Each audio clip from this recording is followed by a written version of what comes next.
Hello there, Yep. this is Coden, And this is Cassia. and welcome to the Ebonhawk, a podcast where we discuss the Star Wars Knights of the Old Republic games and proposed movie adaptations, as well as Star Wars news. This is episode 6. This is where the fun begins.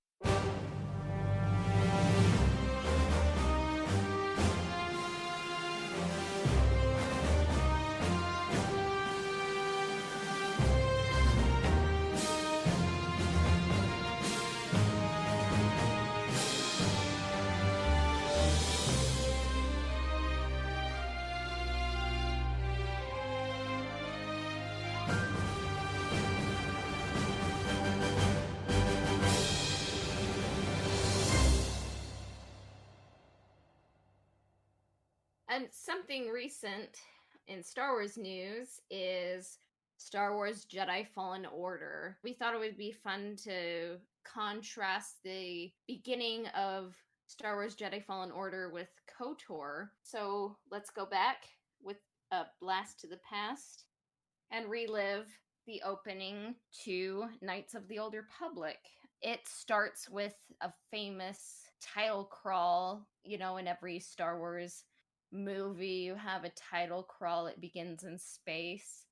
And Essentially, it's a prologue to Knights of the Old Republic, but yeah, a very, right up against the intro to the story. So it's like, this is what just happened, and then it leads you into the story of what's happening.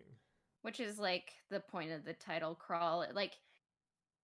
It's something that every Star Wars movie has, but in every other movie I kind of hate it because Star Wars is just kind of like, it's meant to be a good bad movie. It's like a B movie. It's like Flash Gordon. It starts with like a title crawl recapping you on events and ends with cliffhangers sometimes, or it's just like a soap opera in space.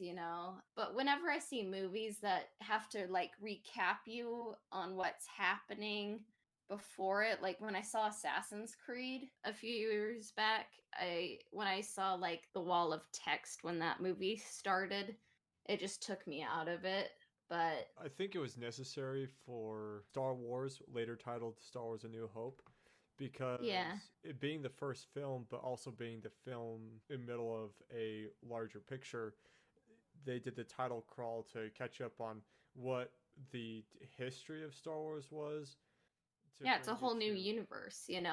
right, and it brings you to the Tantive 4 being chased down by the Imperial Star Destroyer, and so I think it was definitely necessary for A New Hope, but the story between A New Hope and Empire Strikes Back, for that title crawl, that was an opportunity for maybe a film of what happened between the destruction of the first Death Star to them hiding out on Hoth and being discovered. Yeah. I feel like with Star Wars films, though, like every title crawl, usually all the movies take place a few years after each other, so it kind of recaps you on everything. And it's brief. It's better than having characters say, "So, Obi-Wan, the last time we met, we were at the Battle of Naboo and Qui-Gon, your master, died. Tell me about that." It just kind of is a quick recap that gets you into the story as quickly as possible, listening to some epic John Williams music. But it is interesting because when The Last Jedi began, like the story takes place like a day after. So I was kind of like, I didn't know if Star Wars Episode 8 really needed one. But the beginning opening crawl of Knights of the Old Republic says 4,000 years before the rise of the Galactic Empire, the Republic verges on collapse. Darth Malak, last surviving apprentice of the Dark Lord Revan, has unleashed an invincible Sith armada upon an unsuspecting galaxy. Crushing all resistance, Malak's war of conquest has left the Jedi Order scattered and vulnerable as countless knights fall in battle and many more swear allegiance to the new Sith Master. In the skies above the Outer Rim world of Terrace, a Jedi battle fleet engages the forces of Darth Malak in a desperate effort to halt the Sith galactic domination. So, that title crawl tells you a lot It tells you that this is 4,000 years before anything you've ever known in Star Wars, and you know that Darth Malak is the bad guy.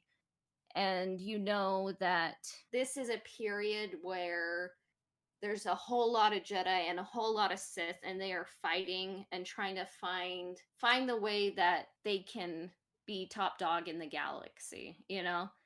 And it tells you that you are above the world of Terrace and that Darth Malak is the one fighting you. So it tells you instantly you're on that battleship, the Endar Spire, and it tells you everything you need to know narratively.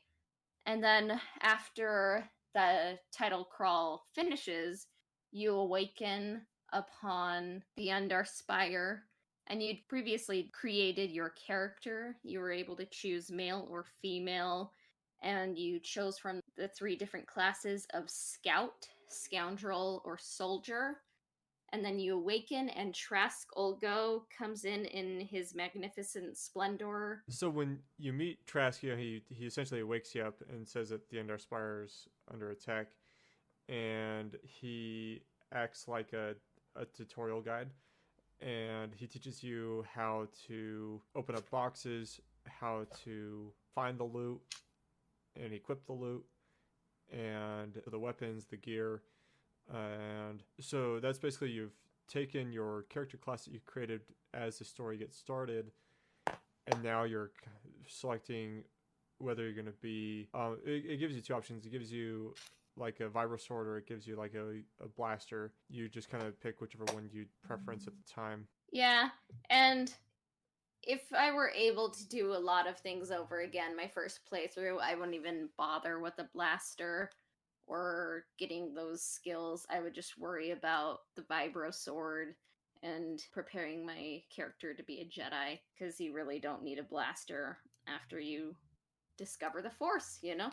Yeah, I learned that the hard way the first playthrough. So the first playthrough, I staggered all my abilities out to what I preferred to use. So it was kind of a mix between blaster, and then when I got the lightsaber, I had to factor in abilities for the lightsaber and the Force, and it spread my character pretty thin. So on my second playthrough, I knew that it was really tailored for you to be a Jedi or a Sith, spoilers. And so I ignored all the blaster commands and went straight for everything that had to do with the melee combat and the Force later on. Yeah. So the Endar Spire tutorial, Trask helps you as you get acclimated to the kind of new fighting style for a Star Wars game. It's based on like Dungeons and Dragons, and so you have opportunities to use a blaster, a vibro sword, learn how to loot, you learn how to throw grenades, you learn how to fight people, and then narratively you even see like a Sith fight a Jedi, and the Sith dies, but then the Jedi dies because of an explosion behind her. And on one playthrough, I actually had a glitch where it was showing the cutscene, but they weren't acting out the cutscene. They were just both injured, so they were kind of just standing there injured, looking really worse for wear, like they were about to collapse. So I had to restart that. And then Trask ends up dying because Darth Malak's apprentice, Darth Bandon, appears, and Trask wants to protect you, so you can go protect Bastila and get off the Undar Spire and get to Terrace. So he sacrifices himself. So after kind of interacting with Trask a bit and fighting some Sith with him, you're now on your own, and you navigate through the ship, and you have the choice of like using a computer to kind of blow up something in a room so all the Sith die, or you can reprogram a robot to go crazy. So you get to learn how to use a computer and use spikes and manipulate droids and all that. And then after you get through the ship, you meet Cartho Nassi, and he says, "We're the last two. We need to get off the Endar Spire." And then you leave the Endar Spire, get onto the escape pod, and you crash land onto Terrace. So that kind of covers how Coder starts narratively. The Endar Spire, it just kind of teaches you a little bit of everything. It gives you an appetizer of like grenades, your swords, your blasters.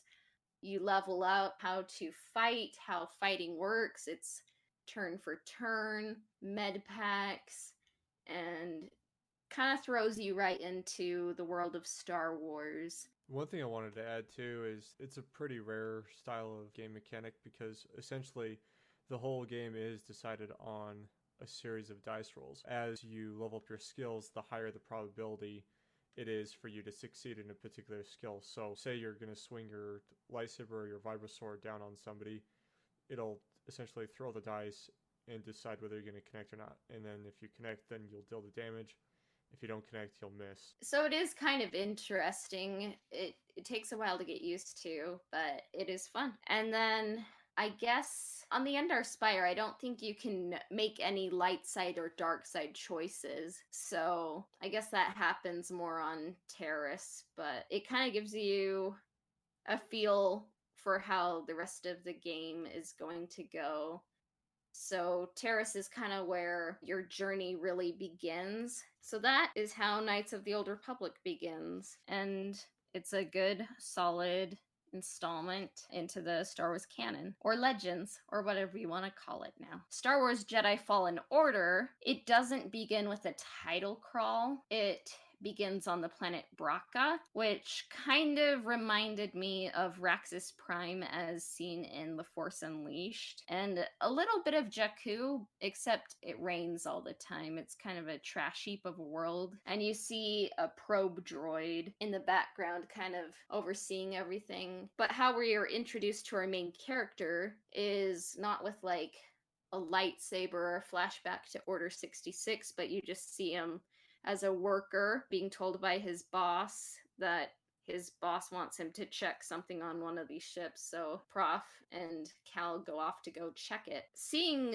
this game, it totally reminded me of Star Wars 1313, the game we tragically never got to see. It was going to be the closest we would ever get to an Uncharted game mixed with Star Wars, like graphics-wise and movement-wise. But I like how Star Wars Jedi Fallen Order kind of introduces how you're going to navigate into the world, like jumping, swinging, and climbing. It just starts with the movement, getting the movement down, and then you move into solving puzzles as you navigate your way to what you needed to fix. But then something happens. What happens? Your job is to check the cable supports holding up a Venator Star Destroyer, and so when you're checking them as part of the cinematic, the cable snaps and the Venator slips, and your friend starts sliding down the hole of the Venator, and you go with him.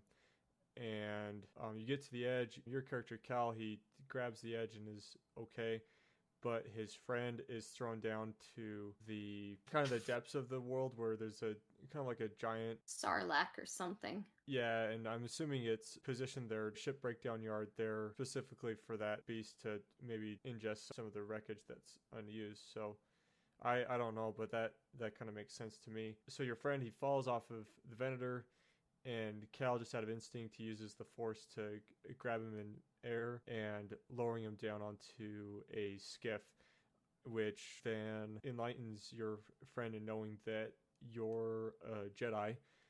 And at this time, this is shortly after Order 66, and Jedi are being hunted down by the Empire and Inquisitors. Yeah, at first you're kind of expecting him to be afraid, but he ends up just kind of accepting that Cal's a Jedi. Yeah, Prof's a good person.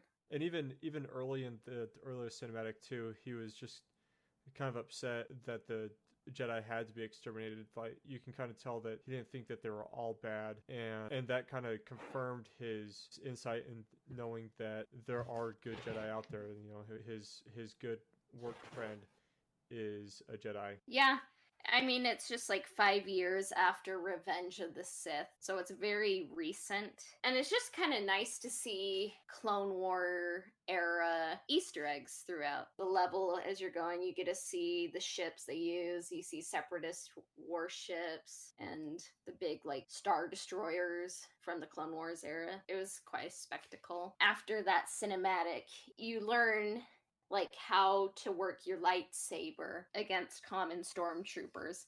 And these stormtroopers are actually, they put up a bit of a fight. They're not like, your grandmother's stormtroopers that you would just effortlessly, swing down. They're not like the Force Unleashed stormtroopers, which were just to get slaughtered. Or just like Jedi Knight stormtroopers. Like these are like almost like clone stormtroopers. Like they're that level. They're that good. They're kind of intimidating. So you learn how to work your lightsaber against stormtroopers, and then you move on to stormtroopers that have like batons that can deflect lightsaber bolts. So you're kind of learning how to attack and how to block against like these different enemies, and you're also learning how to deflect blaster fire. And after you kind of navigate all of that, you have a duel with the second sister. I feel like the Braca level gets you into the story, into the characters, and into the game mechanics of Fallen Order, because it teaches you how you're going to be moving around in this world. It teaches you how to use the Force, and with your lightsaber, it teaches you how to fight, how to block blaster fire, how to deflect batons, and you have your first lightsaber duel all in that little slice of life on Braca. We won't get too far into the story because naturally we want to allow people to play it, but she is the second sister is the main antagonist, and you do meet her multiple times throughout the story, and just throughout you learn more and more about who the this former Jedi is that rescued you. You learn a little bit about the pilot. You inherit a small little droid, which I find far more useful than BB-8. Yeah, I mean, from playing the game, he serves a purpose. Like he gives you help, he helps you narratively, he helps you get around, and he's a good droid. Enjoyable to play, and it's a great solid story, and I'm glad that it exists.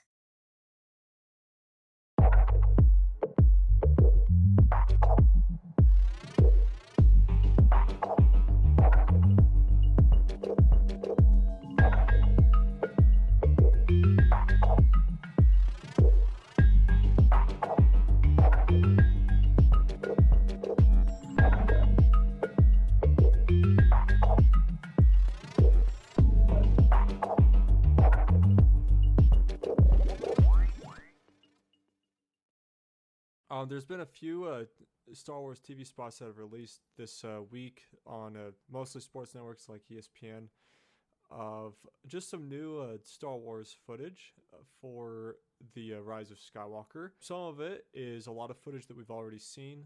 Some of it is new.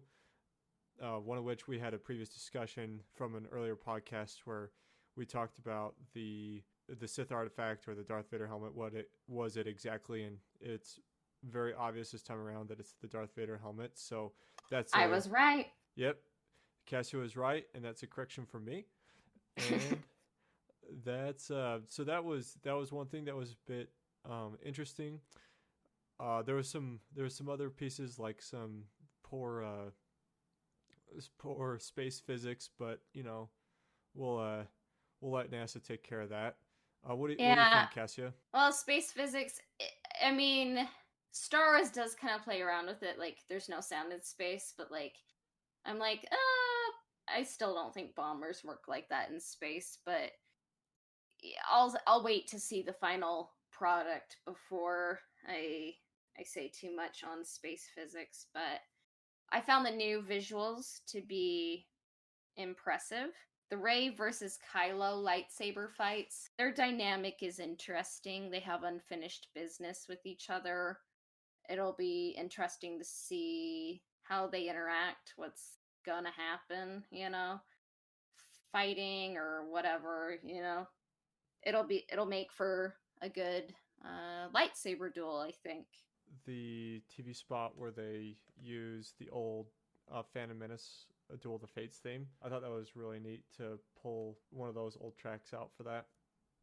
Yeah, I hope that this movie kind of has tracks from all of the Star Wars films, because John Williams has an impressive track record, literally, especially in Star Wars. It's just liquid gold, you know? And I liked that TV spot had Duel of Fates and Imperial March kind of together. They go together very well. Did you think the Emperor saying, "Let the final battle begin and your journey nears its end," was that Ian McDiarmid saying that, do you think? Or did you think it sounded off? It sounded a little bit off to me on some of it. I think some of it hit pretty spot on, but some of it seemed a little bit off. It could just be because of age, since those movies are now like what, 10 years old. Yeah, Revenge of the Sith came out in 2005, so it's about 14 years after. Wow. Okay. Yeah, almost 15 years. So if they did get Ian McDiarmid, naturally he's gotten a lot older, so his voice would be different. And I'd hope it's him and not some other voice actor trying to imitate him. The only person that can be the Emperor for me is Ian McDiarmid. So I hope it's him. It better be him. Otherwise, what are they doing? Right.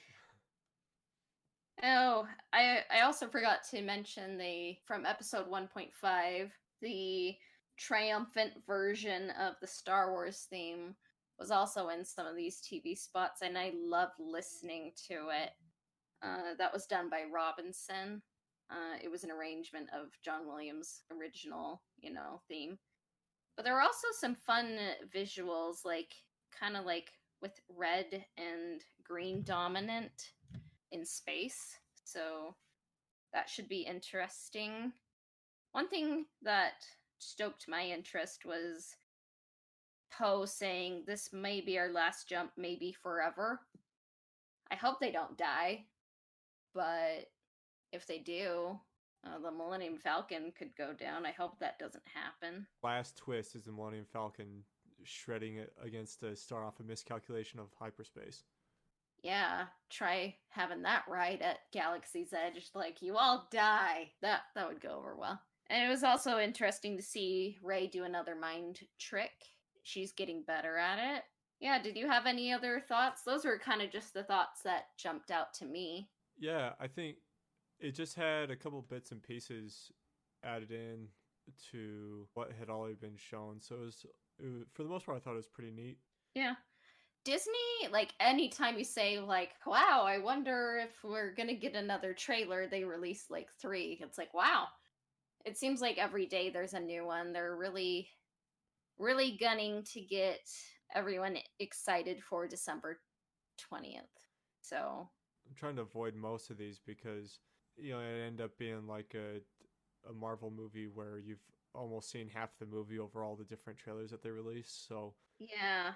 I've kind of been am I just going to see the whole movie in 30-second increments? But as long as it gets people excited and it keeps the discussion going, I think they're good. But part of me just wants to see it right now, just to see it and experience it. I think we are done with trailers, but I think we'll definitely get more TV spots for at least a month. But it'll be interesting to see how the puzzle fits together and see if the bow was tied properly, or if it feels like 6 was a better bow to the saga. Let's go ahead and close this up. So this has been Coden. This has been Cassia. And you can find us at ebonhawkpodcast@gmail.com. You can email us your comments and questions. And then you can find me at twitch.tv/ConanBond. That's where I'll just be streaming various Star Wars games. Currently messing around with Jedi Fallen Order. I normally announce that on the Twitter account, so those of you should already have that. And then you can find us on Instagram at Ebonhawk Podcast. Our intro and outro themes were composed by Alistair Shoreman. He can be found at https://alistairsounds.wixsite.com/alistairsounds. And our transition music was composed by Christian Walker. He can be found at christianwalkermusic.com. This has been episode 6 of the Ebon Hawk. Take care of yourselves, meatbags, and may the force be with you. We'll be back next week. Bye for now.